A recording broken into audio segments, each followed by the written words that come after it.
Hello. I just thought I'd do a thing because, there's been a lot of conversation about the ELDs and whether or not they're actually good, practical, worthwhile, so on and so forth. But, I'm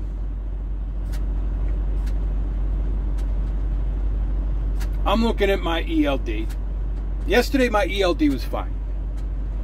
It did what it's supposed to do, because we're allowed to use a 8-2 split or a 7-3 split. And for some reason, yesterday, my ELD registered the 8-2 split correctly. I was actually off duty, I'll show you here, 3 different times. I was off duty for an hour and a half.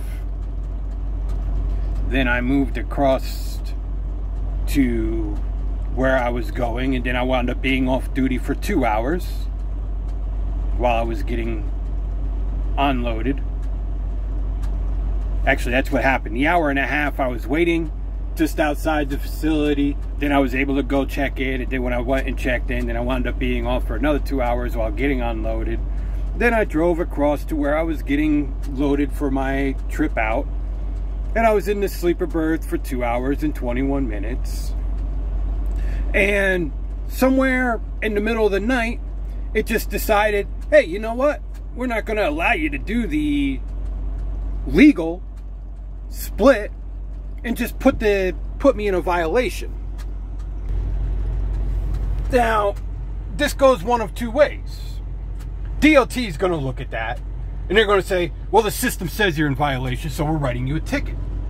Which means then I got to go through the whole process of actually fighting that in court, because the court's going to throw it out because I'm not in violation, because everything is recorded there, and I'm not in violation. But that's the problem. Why should I have to go to court and fight to prove that I'm legal when it's all obvious that I'm legal? But because the system decides to say, hey, you're not legal, incorrectly being the key word here, why should I have to go to court, lose a day's pay? It's all, so the question is, why are these things not correctly recording? They're, supposedly these are foolproof. Supposedly I'm not supposed to have to stress this thing. Well, why is it forcing me to stress it?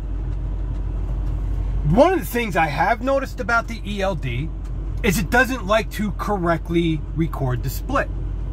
Because like I said, we have this 8-2 split and we have this 7-3 split.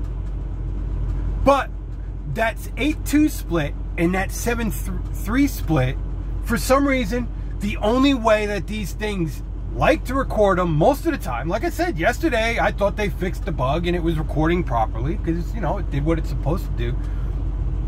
But a lot of times, they only record it in the impractical application. Meaning, the practical application, obviously, and even from a safety perspective, the one that makes sense is to say, okay, you drove 3 or 4 hours, you worked 3 or 4 hours, whatever it is. You go into the sleeper berth for, 2 or 3 hours. And then you finish out your day. And then you can choose to do the 8-hour or 7-hour sleeper berth, or just stay in your sleeper berth for the whole 10 hours. Which, that's what I would choose. I never really used the 8-2 on that side, because it doesn't make any sense. I mean, if I'm already in the sleeper berth, I might as well just, unless it's going to help me get to a destination because I'm delivering somewhere where, the 7-3 is actually going to work. But most of the time, it's impractical, so I just stay with just do the complete 10-hour sleeper berth. Just makes more sense anyway. And then, it covers my ass, because lawyers can't sit there and try to use that against me, if something happens the next day. But the problem with this thing is, it never likes to register the practical application, which, like I said, is using the short side for in the middle of your day, and then the long side. Because here's the problem with this thing. The only way this will register the 7-3 and 8-2 split correctly and stick to it, like I said, yesterday it registered it correctly, but then it decided, hey, nah, we don't like that. And so it just threw me into this violation that's actually not in real violation. But most of the time what it will do is it will say, okay, you drove 3 hours, you spent 8 hours in your sleeper berth, then you drove 8 more hours, you did 2 hours in your sleeper berth, and now you're allowed to drive a full 11 hours again.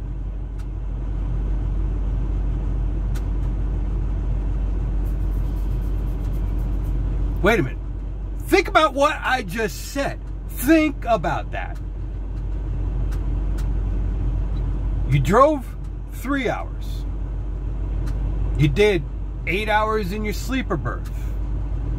So then you drove 8 hours. Then you do 2 hours in your sleeper berth, and now you're allowed to drive 11 hours. So you're allowed to drive 19 hours with 2 hours off. But you're not allowed to drive 19 hours with 8 hours off. Huh? Did you see? I mean, even myself saying it, I can't explain the common rationale behind it. It makes no sense. But why don't these things register the sleeper berth right, the split sleeper berths right? Because you're supposed to be able to use them in either direction. You're supposed to be able to use either a 3-7 or a 2-8, or you can use it as 8-2 or 7-3, which, like I said, realistically, I don't see in almost every application. There are very rare exceptions where you would use the 8-2 and the 7-3 just from a safety standpoint.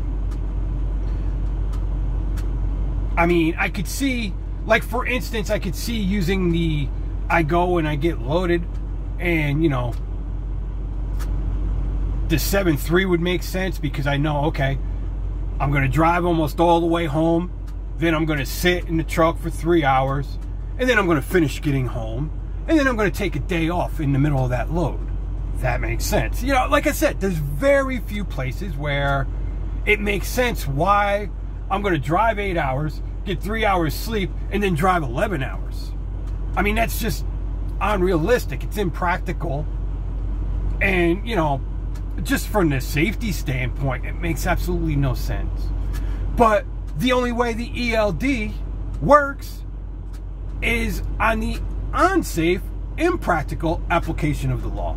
Even though the law says it's legal, it's impractical in almost every scenario you can come up with.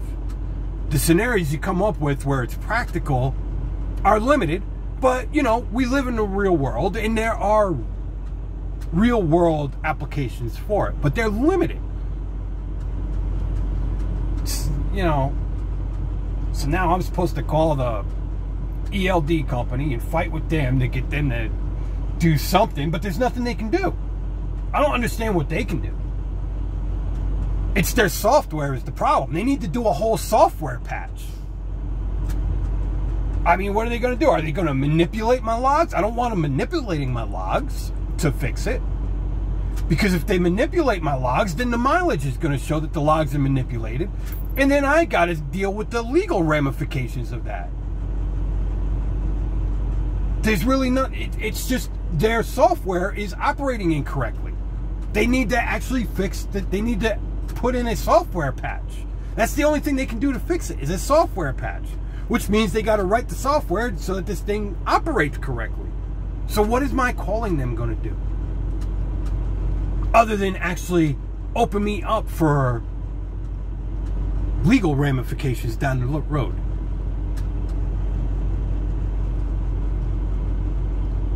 I don't know. I just don't get it. It makes no sense.